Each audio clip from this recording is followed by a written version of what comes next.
It's Tarzan time tonight. This chapter is. What chapter is this? This is chapter. I'll figure that out. It's called The Jungle Toll. Do I have the book around here?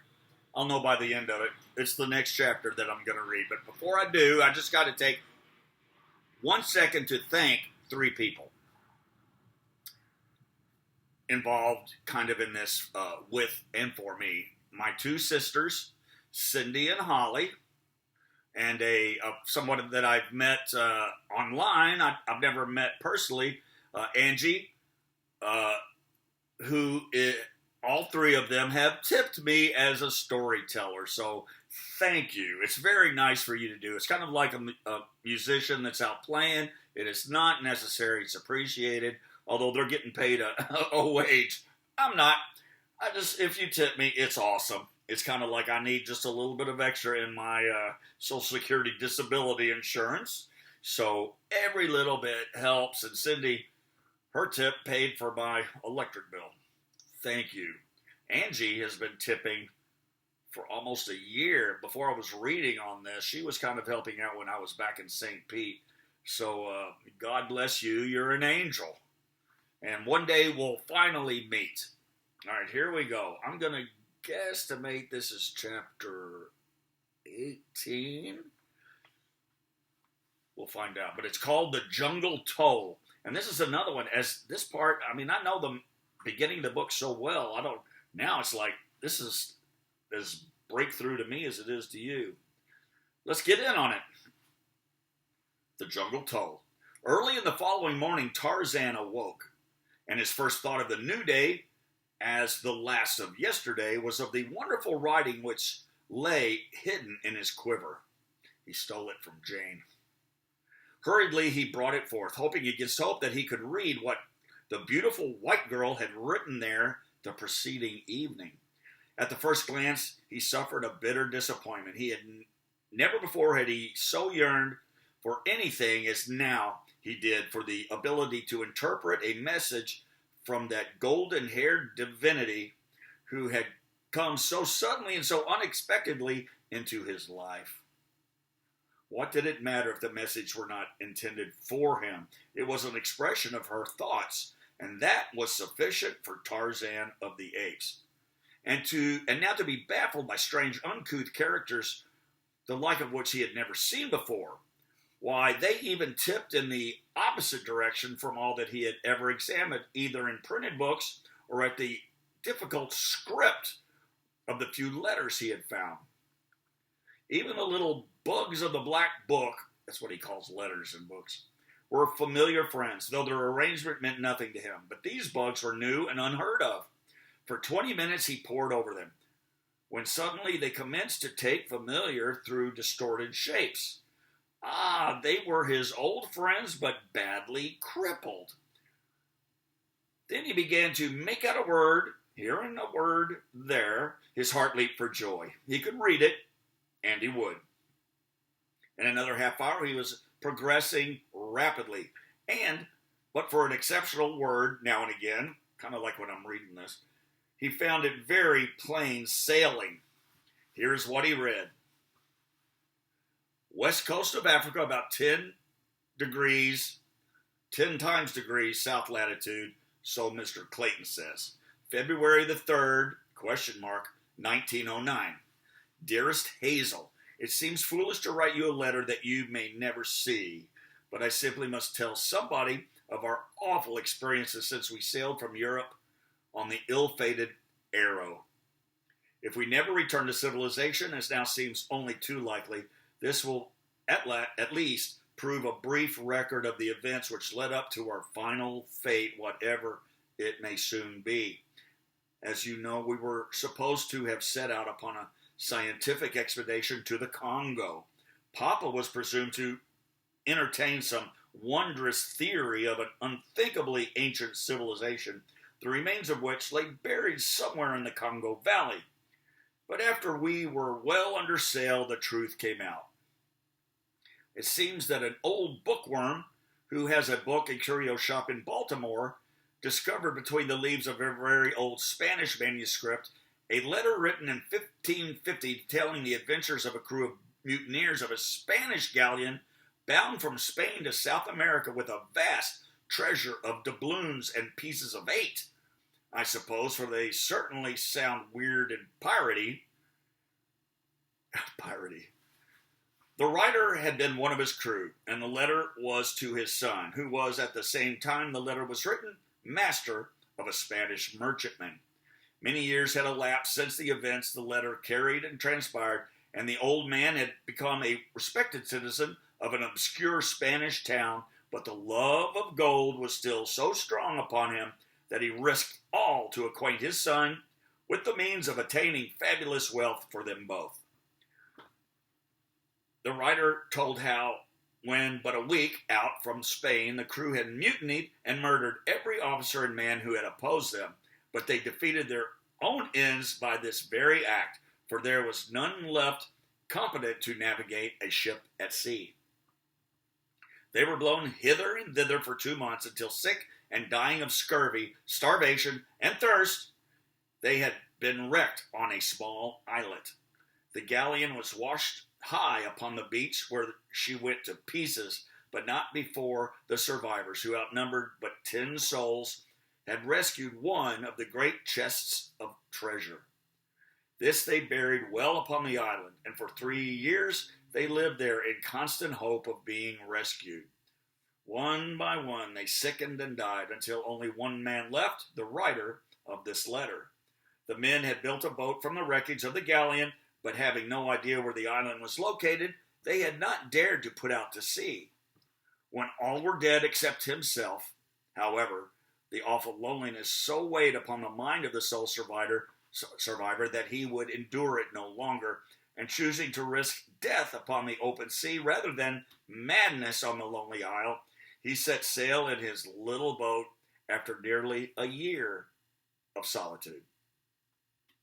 Fortunately, he sailed due north, and within a week was the track of a Spanish merchantman plying between the West Indies and Spain, and was picked up by one of those vessels homeward bound.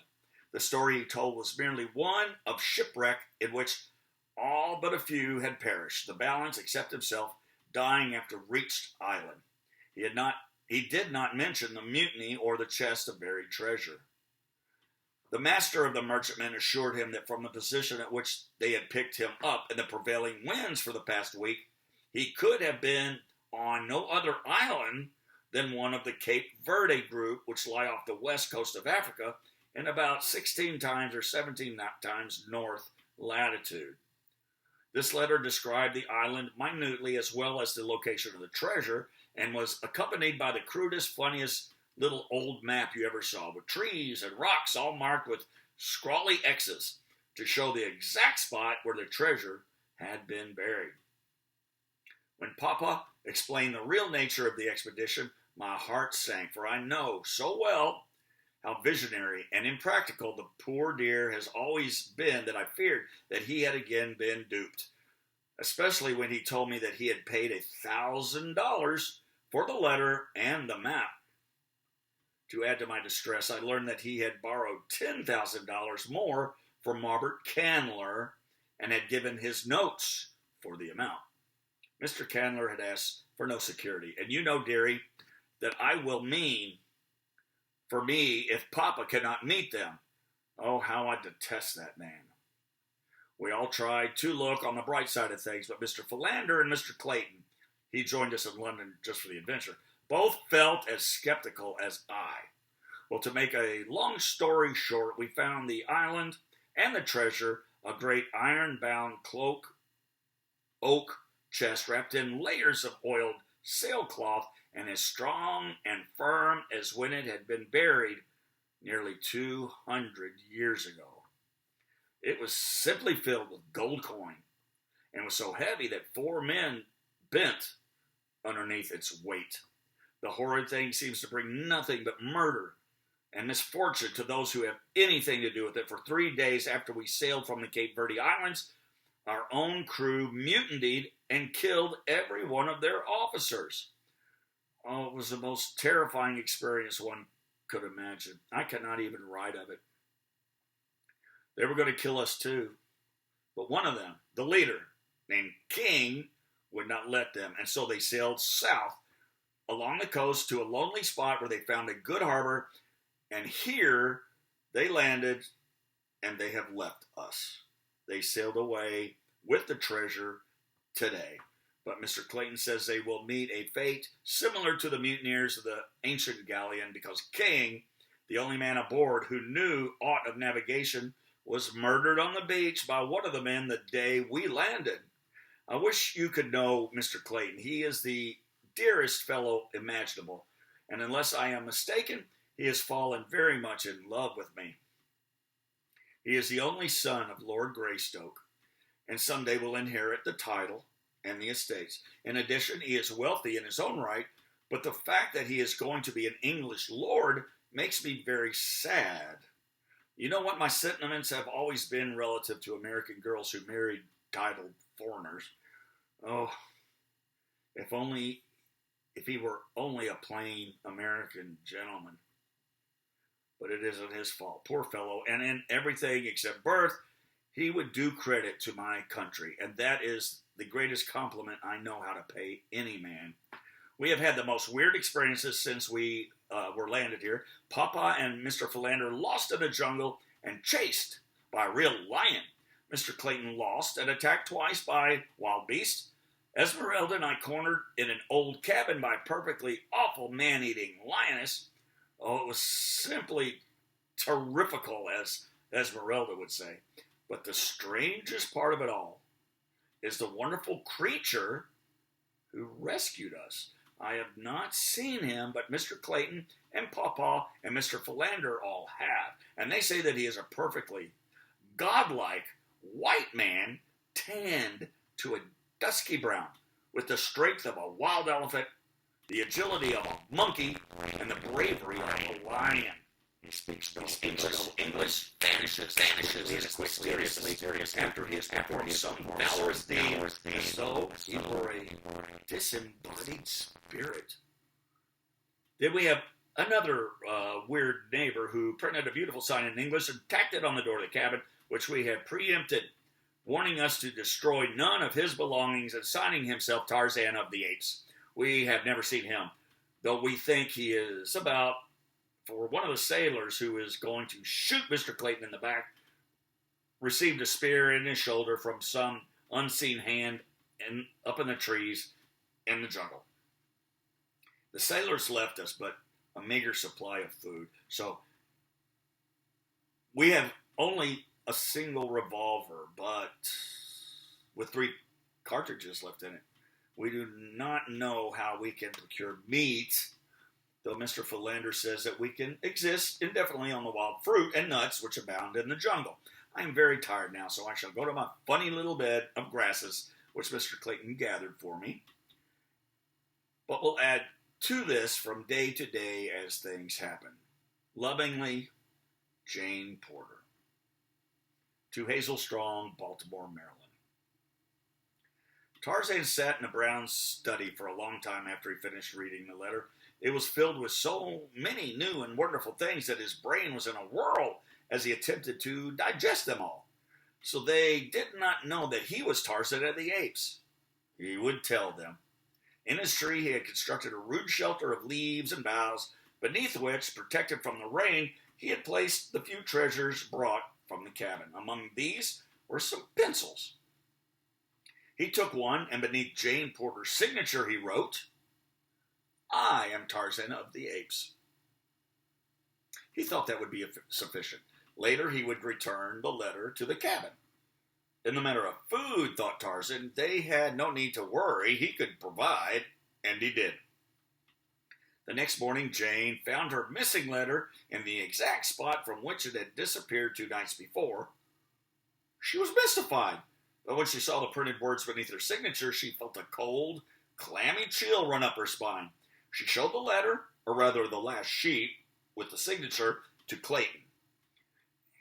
And to think, she said, that uncanny thing was probably watching me the time that I was writing. Ooh, it makes me shudder just to think of it.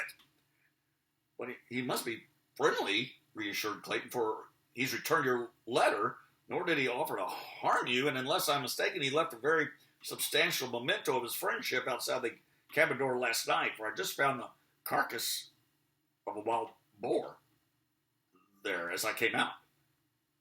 From then on, scarcely a day passed that did not bring its offering of game or other food.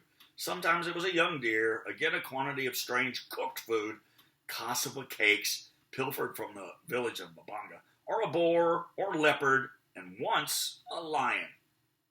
Tarzan derived the greatest pleasure of his life in hunting meat for these strangers. It seemed to him that no pleasure on earth could compare with the laboring for the welfare and protection of the beautiful white girl. I know that feeling, Tarzan. Someday he would venture into the camp in daylight and talk with these people through the medium of the little bugs which were familiar to them and to Tarzan. But he found it difficult to overcome the timidity of the wild thing in the forest, and so day followed day without seeing a fulfillment of his good intentions. The party in the camp, emboldened by familiarity, wandered farther and yet farther into the jungle in search of fruits and nuts. Scarcely a day passed that did not find Professor Porter straying in the preoccupied indifference toward the jaws of death. Mr. Samuel T. Philander, never what one might call robust, was worn to the shadow of a shadow through the ceaseless worry and mental distraction resultant from his Herculean efforts to safeguard the professor. A month passed. Tarzan had finally determined to visit the camp by daylight. It was early afternoon. Clayton had wandered to the point of the harbor's mouth to look for passing vessels. Here he kept a great mass of wood piled high, ready to be ignited as a signal should a steamer or sail top the far horizon. Professor Porter was wandering along the beach south of the camp with Mr. Philander at his elbow, urging him to turn his steps back before the two became again the sport of some savage beast. The others gone, Jane and Esmeralda had wandered into the jungle to gather fruit, and in their search were led farther and farther from the cabin. Tarzan waited in silence before the door of the little house until they should return. His thoughts were of the beautiful white girl. They were always of her now. He wondered if she would fear him, and the thought all but caused him to relinquish his plan. He was rapidly becoming impatient for her return, that he might feast his eyes upon her and be near her, perhaps even touch her. The ape-man knew no god, but he was as near to worshiping his divinity as mortal man ever comes to worship. While he waited, he passed the time printing a message to her. Whether he intended giving it to her, he himself could not have told. But he took infinite pleasure in seeing his thoughts expressed in print, in which he was not so uncivilized after all. He wrote, "I am Tarzan of the Apes. I want you. I am yours. You are mine. We live here together, always in my house. I will bring you the best of fruits, the tenderest deer, the finest meats that roam the jungle. I will hunt for you. I am the greatest of the jungle fighters, and I will fight for you. I am the mightiest of the jungle fighters. You are Jane Porter. I saw it in your letter. When you see this, you will know that it is for you, and that Tarzan of the Apes loves you."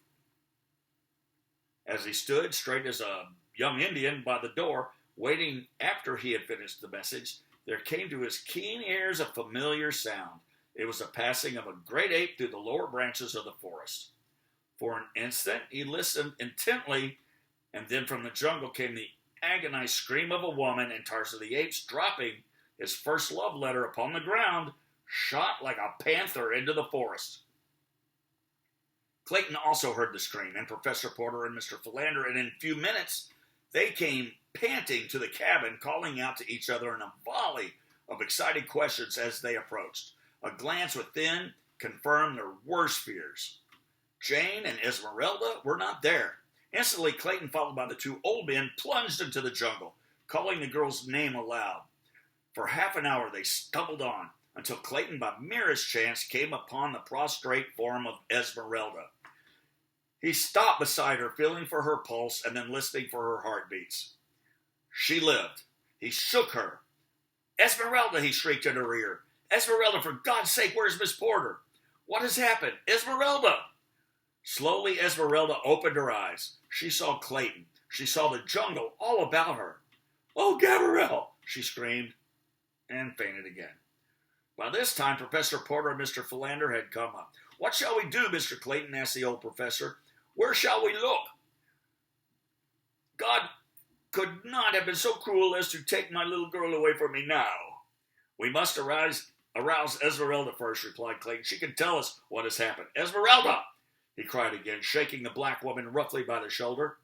"Oh, Gabrielle, I want to die," cried the poor woman, but with eyes fast closed. "Let me die. Dear Lord, don't let me see that awful face again." Come, Esmeralda," cried Clayton. "The Lord isn't here. It's Mr. Clayton. Open your eyes." Esmeralda did as she was bade. "Oh, Gabrielle, thank the Lord," she said. "Where's Miss Porter? What happened?" questioned Clayton.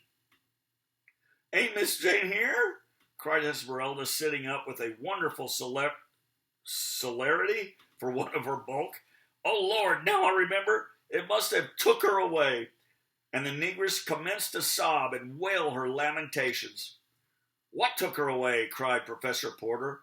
"A great big giant all covered with hair." "A gorilla, Esmeralda?"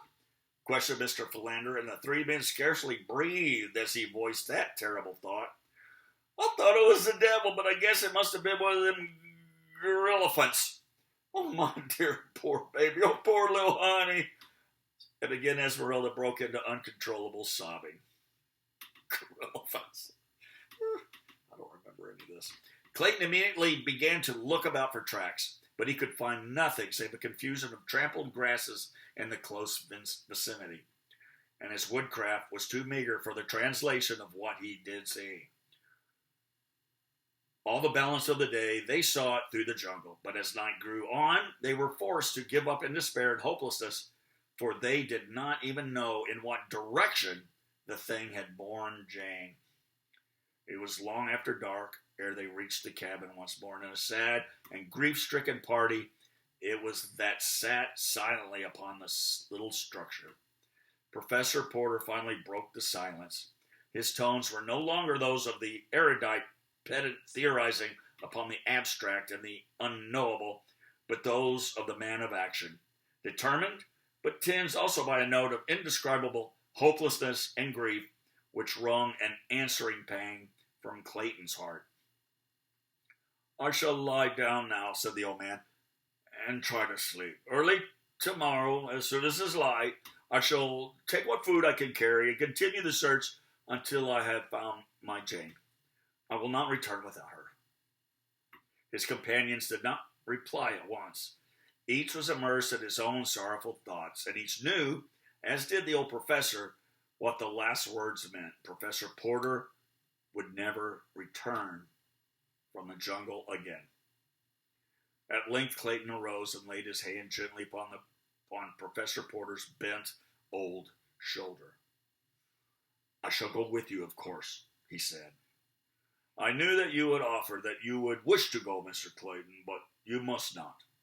Jane is beyond human assistance now. What was once my dear little girl shall not lie alone and friendless in the awful jungle. The same vines and leaves will cover us. The same rains beat upon us, and when the spirit of her mother is abroad, it will find us together in death, as it has always found us in life. No, it is alone who may go, for she was my daughter, all that was left on earth for me to love." "I shall go with you," said Clayton simply. The old man looked up, regarding the strong, handsome face of William Cecil Clayton intently.